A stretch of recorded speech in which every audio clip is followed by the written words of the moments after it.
Hello, എന്നാ ഉണ്ട് വിശേഷം? ജീവിതത്തിൽ ചിലപ്പോഴെങ്കിലും ഒറ്റയ്ക്കായി പോയെന്ന് തോന്നിയിട്ടുണ്ടോ?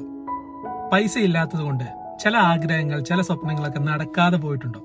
അതുപോലെ ചിലർക്കെങ്കിലും ആഗ്രഹിച്ച പോലെ ഒരു ജീവിതം കിട്ടിയിട്ടില്ല എന്ന് തോന്നിയിട്ടുള്ള ഒരു നിമിഷങ്ങളുണ്ടാവും. അങ്ങനെയൊക്കെ ആണെങ്കിൽ ഈ പിക്ചർ നോക്കിയാൽ മതി. ഈ പിക്ചർ എന്ന് പറഞ്ഞാൽ 1990 നാസ വോയേജർ 1 എന്ന് പറഞ്ഞ സാറ്റലൈറ്റ് എർത്തിനെ നേരെ തിരിച്ചു പിടിച്ചിട്ട് എടുത്ത ഫോട്ടോ. നമുക്ക് പറയാം എർത്തിന്റെ ആദ്യത്തെ സെൽഫി എന്ന് പറയാം. ഒന്ന് ഇമാജിൻ ചെയ്ത് നോക്കിയേ, ആ അത്രയും വലിയ, നമുക്ക് മെഷർ പോലും ചെയ്യാൻ പറ്റാത്ത ഒരു സ്പേസില് ആ ഒരു കുഞ്ഞു പൊടിയാണ് ഭൂമി. അതായത് ഇത്രയും നാള് നമ്മൾ ടെൻഷൻ അടിച്ചതും, നമ്മൾ കരഞ്ഞതും, ചിരിച്ചതും, നമ്മൾ ഷെയർ ചെയ്ത എല്ലാ മെമ്മറീസും, എല്ലാ ഡ്രീംസും, നമ്മൾ മാത്രമല്ല ഇതുവരെയുള്ള സർവ്വ ചരാചരങ്ങളും ആ ഒരു കുഞ്ഞു പൊടിയിലാണ്. അപ്പൊ നമ്മൾ അത്രയും മാറി നിന്ന് നമ്മളുടെ പല പ്രശ്നങ്ങളെയും നോക്കിക്കഴിഞ്ഞാൽ നമ്മുടെ പ്രശ്നങ്ങളൊക്കെ ചെറുതാണ്. മനസ്സിലായോ? അതായത് നമ്മൾക്ക് ചില നേരങ്ങളിൽ പൈസയുടെ ബുദ്ധിമുട്ടുണ്ടാവും, നമുക്ക് ചില നേരങ്ങളിൽ റിലേഷൻഷിപ്പിൽ ബുദ്ധിമുട്ടുണ്ടാവും.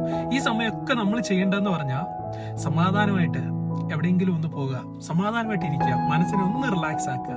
അതിനുശേഷം ജസ്റ്റ് ഒന്ന് ചിന്തിക്കുക. ലൈക്ക് വളരെ ചെറുതാണ് ലൈഫ് ഈസ് വെരി ഷോർട്ട്. നിങ്ങൾക്ക് അറിയാവുന്ന പോലെ തന്നെ ലൈഫ് ഈസ് വെരി ഷോർട്ട്.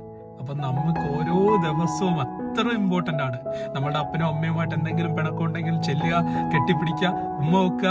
കാരണം അവരൊക്കെ നമ്മുടെ ജീവിതത്തിൽ നിന്ന് പോകുമ്പോൾ അത്രയും ഒരു വലിയൊരു ഗ്യാപ്പ് നമുക്ക് ഫീൽ ചെയ്യും. കാരണം അവര് ജീവിതത്തിലുള്ളത് അത്രയും വലിയ വാല്യുബിൾ ആയിട്ടുള്ള കാര്യമാണ്. അതുപോലെ നമ്മൾ കാണുന്ന ഓരോരുത്തരും, കാരണം ഇവരാരും നാളെ ഉണ്ടാവില്ല, എല്ലാരും ഇൻക്ലൂഡിങ് നമ്മൾ പോവുകയാണ് ഇവിടുന്ന്. So enjoy your life, take care of it, take care of others. എല്ലാവരും ഹാപ്പി ആയിട്ടിരിക്കുക. See you, bye by.